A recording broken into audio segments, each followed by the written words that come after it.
Hello everyone, कैसे हैं आप सभी। आई होप आप सब अच्छे होंगे, बढ़िया होंगे, मस्त होंगे। तो સ્વાગત છે આજનો મારા વ્લોગમાં।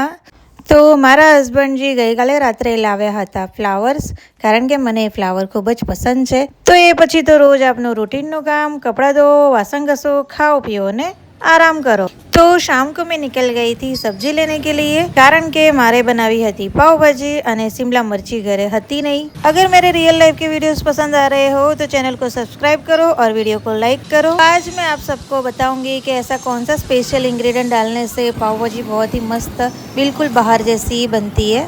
तो શાકભાજીવાળો બહુ દૂર નહોતો, એટલે ત્યાંથી જ હું શાક લઈને પાછી આવી ગઈ। પછી અહીંયા હું આવી ગઈ ઓર્ગેનિક તેલ લેવા માટે, જે મારી બિલ્ડિંગની નીચે જ મળે છે। तो कैस्टर ऑयल यानी कि एरंडी के तेल का ओरिजिनल कलर ऐसा आता है, मुझे तो मालूम ही नहीं था।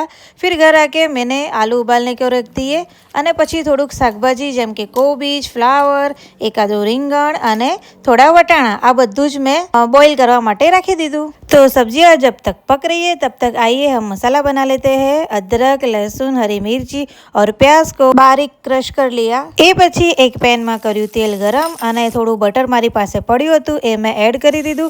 પછી નાખી હિંગ અને જે બધો પેસ્ટ તૈયાર કરી હતી એ પણ નાખી દીધી અને મીઠું નાખીને એને શેકાવા દઈશું। हम डालेंगे इसमें गाजर, शिमला मिर्च, मटर और बीट, इसको भी हम बारीक कर लेंगे। और आपको पता ही है कि मैंने उबलने में भी थोड़े बहुत मटर डाले हैं, तो हम थोड़े कम डालेंगे।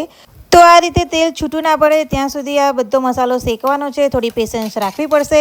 उसके बाद गाजर और कैप्सिकम सब डाल के उसको पका लेंगे। उसके बाद मसाला करेंगे हम। तो लाल मरचું, ધાણા જીરું, ચપટી હળદર અને એવરેસ્ટનો પાવભાજી મસાલો અને થોડો गरम मसालो પણ। फिर आ जाता है स्पेशल इंग्रेडिएंट्स पे, ये है कसूरी मेथी। इसको हम थोड़ा भून लेंगे और ऐसे हाथ से मसल कर इसके अंदर ऐड कर देंगे। तो તમને લાગ્યું હશે कि पावभाजी बनी गई, बट ना, लास्ट में टमाटो નાખવાનું બાકી હતું। तो टमाटर पकने के बाद मैश की हुई सारी सब्जी हम इसमें ऐड कर देंगे और इसको पकने देंगे कम से कम 10 मिनट। એટલે બધો જ મસાલો સરસ રીતે મિક્સ થઈ જાય, પછી લાસ્ટમાં ધાણા નાખી દઈશું। તૈયાર છે એકદમ હોટેલ જેવી પાવભાજી। હવે મળીશું આપણે કાલના વિડીયોમાં, ત્યાં સુધી આવજો। જય માતાજી।